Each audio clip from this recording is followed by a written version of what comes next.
गॉलिस्टिक्स के English PYQ series में आपका फिर से स्वागत है। 8 जुलाई शिफ्ट 1 पहला है the following sentence has been divided into 3 segments one of them may contain an adverbial uses error select the option has the segment with the error if you don't find any error select no error as your answer Mrs. Arunima speaks Telugu well तो देखो Mrs Arunima singular है फिर speaks use किया गया V5 ठीक है तेलुगु के साथ वेल यूज किया गया वेल स्पीक के लिए यूज किया गया जो इसका एडवर्ब है तो एकदम सही है तो इसमें किसी भी तरह का कोई एरर नहीं है तो नो एरर हो जाएगा Parts of the following sentence have been given as options. Select the option that contains an error. According to the encyclopedia, a oasis is an area which is made fertile by a source of fresh water. तो a oasis नहीं होना चाहिए बल्कि an oasis होना चाहिए. Oasis जो है वो o से शुरू हो रहा है, vowel साउंड कर रहा है. ये हो जाएगा. ये सेगमेंट तुम्हारा गलत है. an oasis होना चाहिए. नेक्स्ट है select the most appropriate option that can substitute the underlined segment in the given sentence. Sarita speaks French well sorry best लिख दिया यहाँ पर देखो स्पीक के लिए हम एडवर्ब यूज करेंगे जब भी हमें वर्ब को मॉडिफाई करना हो और गुड या बेस्ट बेस्ट तो पहली बात यहाँ यूज ही नहीं होगा अगर गुड भी यूज करेंगे तो गुड क्या है एडजेक्टिव है तो वो हम वर्ब के लिए वर्ब को मॉडिफाई करने के लिए नहीं यूज करते यहाँ पे यूज होना चाहिए Sarita speaks French well well तुम्हारा एडवर्ब है नेक्स्ट है the following sentence has been divided into 4 segments identify the segment that contains a grammatical error He have workers from Ireland and France in his factory.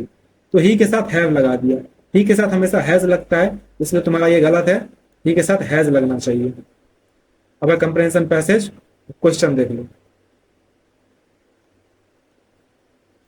चलो अब बनाया जाए family plays a vital role in our lives serving as a source of love support and stability it is blank the family unit that we develop lasting bonds learn essential values and find comfort during blank times it is blank the family unit यानी कि ये family unit है जिसमें हम क्या करते हैं तो सीखते हैं कि किस तरह से लास्टिंग बॉन्ड्स यानी कि तुम्हारे स्थायी संबंधों को डेवलप किया जाता है हम मूल्यों को सीखते हैं तो हम फैमिली यूनिट में किस तरह से सीखते हैं क्या हो सकता है देखो बिटवीन अमंग बियॉन्ड या विद इन तो बिटवीन हम जब दो लोगों या दो चीजों के बीच की बात करते हैं तब यूज करते हैं अमंग जब दो से ज्यादा लोगों की बात करते हैं और बियॉन्ड यानी उसके परे यहाँ पे विद इन एकदम फिट बैठ रहा है इस कॉन्टेक्स्ट में विद इन का मतलब होता है कि उसके भीतर उसके अंदर तो फैमिली के भीतर ही जो है हम ये चीजें सीखते हैं किस तरह से स्थायी संबंध बनाने हैं किस तरह से मूल्य वगैरह है ये सब हम फैमिली यूनिट के अंदर ही सीखते हैं and find comfort during blank times और कंफर्ट हम फैमिली के अंदर ही हमें कंफर्ट कम मिलता है किन टाइम्स में तो मुश्किल घड़ियां में क्या हो जाएगा चैलेंजिंग हो जाएगा यहाँ पर चैलेंजिंग का मतलब मुश्किल यानी चुनौतीपूर्ण समय में जो है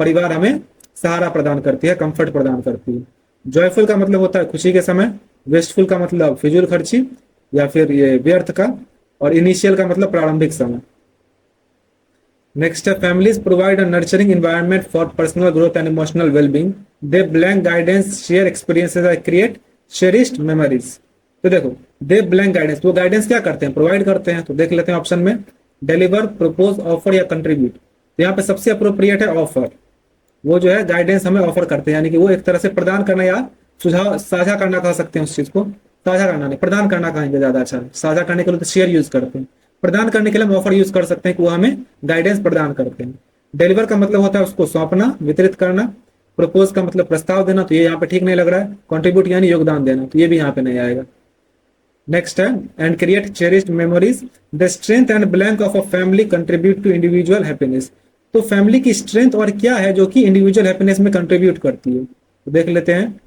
कोहेजन डिसरप्शन इंट्रूजन या कॉमोशन तो कोहेजन हो जाएगा कि फैमिली की स्ट्रेंथ और कोहेजन मतलब होता है उसका संलग्नता यानी कि उसकी एकजुटता उन लोगों में जो जुड़ाव वाली भावना है वो परिवार की ताकत और एकजुटता ही है जो कि इंडिविजुअल हैप्पीनेस में कंट्रीब्यूट करती है डिसरप्शन मतलब होता है बाधा इंट्रूजन मतलब अतिक्रमण और कमोशन का मतलब होता है एक तरह का हलचल कह सकते हैं नेगेटिव सेंस में आता है नेक्स्ट है and the family contribute to individual happiness societal harmony and the blank of a strong community और ये strong community के क्या करने में मदद करती है तो देख लेते हैं फाउंडेशन कोलिजन अंडरमाइनिंग या एरोजन तो फाउंडेशन यानी उसकी नींव का निर्माण करने में जो है एक सोसाइटल क्या था वहां पे एक स्ट्रॉन्ग कम्युनिटी है तो स्ट्रॉन्ग कम्युनिटी बनाने की नींव में जो है उसकी नींव का निर्माण करने में मदद करती है इसके अलावा कोलिजन का मतलब होता है एक तरह से टक्कर संघर्ष अंडरमाइनिंग का मतलब उसको कमजोर करना नष्ट करना एरोजन का मतलब होता है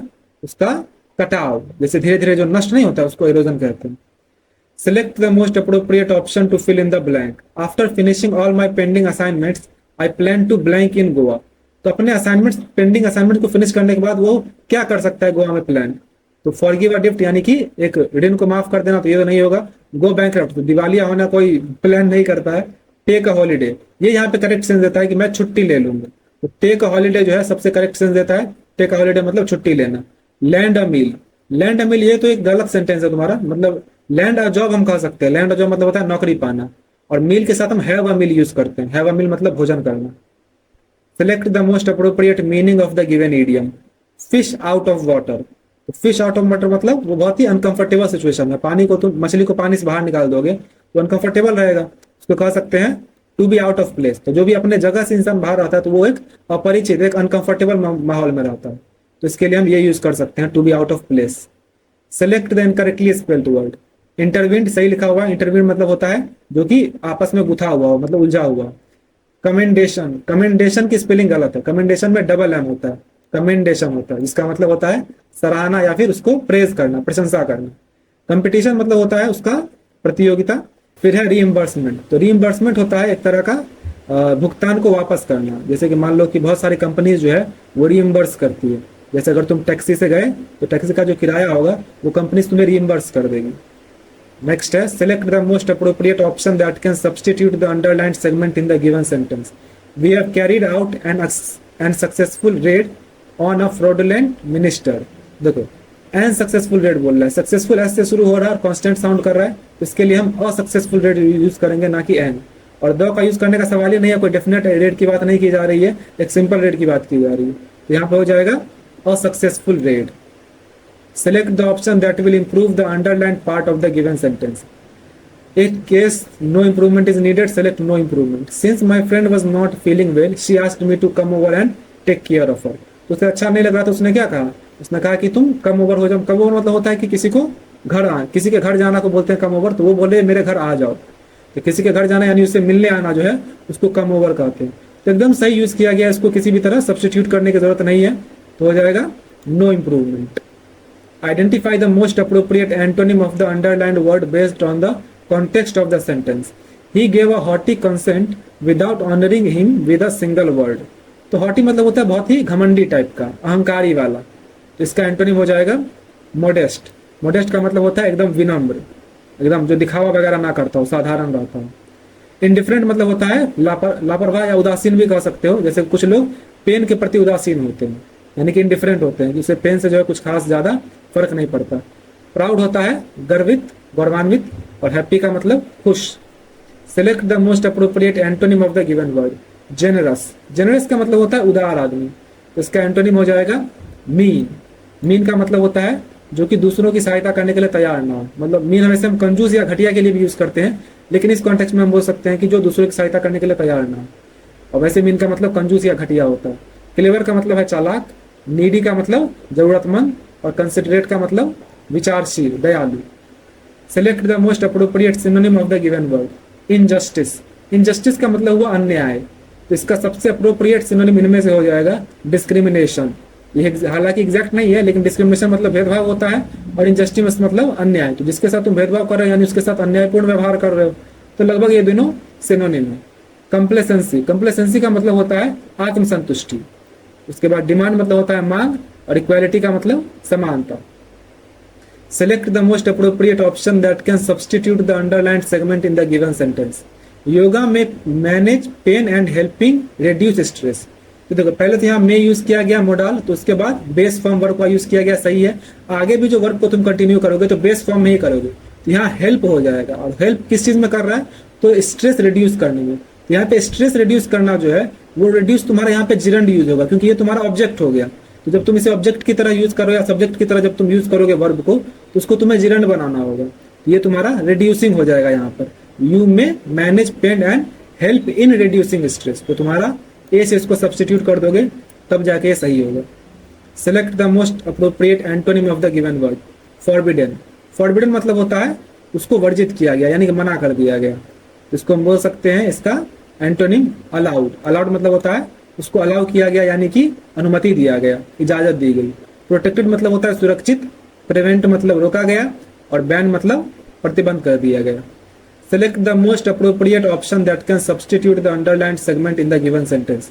I like played cricket after school. तो फिर यहाँ पे इसे क्या पसंद है, तो यहाँ पर क्रिकेट प्ले करना, यानी फिर यहाँ पे ऑब्जेक्ट की तरह यूज किया जा रहा, तो हम इसका जिरंड यूज करेंगे, तो हो जाएगा आई लाइक प्लेइंग क्रिकेट, तो तुम इसे प्लेइंग से सब्सटीट्यूट कर दो। Select the most appropriate synonym of the given word, erudite. तो एरुडिट मतलब होता है बहुत विद्वान आदमी, ज्ञानी आदमी, जिसके पास बहुत ज्ञान है। तो इसका सिनोनिम बोल सकते हैं हम एजुकेटेड। एजुकेटेड मतलब होता है शिक्षित आदमी, यानी ज्ञान प्राप्त किया हुआ। ऑनेस्ट होता है ईमानदार, हम्बल मतलब विनम्र, और स्ट्रांग मतलब मजबूत। Select the most appropriate homophone to fill in the blank. The hospital is blank the river. तो यहाँ पर हम यूज कर सकते हैं बाय। बाय का मतलब जो है के पास या फिर के बगल में भी यूज किया जाता है। तो यहाँ पर हॉस्पिटल जो है वो नदी के पास है या नदी के बगल में है या नदी के किनारे है, एक तरह से अगर इस कॉन्टेक्स्ट में देखा जाए तो उसके लिए हम बाय का यूज कर सकते हैं। तो यहाँ पे बाय आ जाएगा। ये जो बी आई वाला बाय है इसका मतलब होता है द्वि, जैसे कि हम बाइलिंगुअल बोलते हैं तो उसके लिए ये वाला बाय यूज करते हैं, हो जाता है द्विभाषी, उसके लिए बाइलिंगुअल हो गया। Bye, B U Y buy मतलब हो गया खरीदना, और बी वाई ई बाय मतलब हो गया अलविदा। Select the most appropriate meaning of the given idiom, bells and whistles. तो बेल्स एंड विसल्स इडियम का मतलब होता है कोई ऐसी चीजें जो किसी चीज में सिर्फ अट्रैक्शन के लिए लगाई गई, यानी वो सिर्फ अच्छा लग रहा है इसलिए लगाया गया, उसकी जरूरत नहीं थी।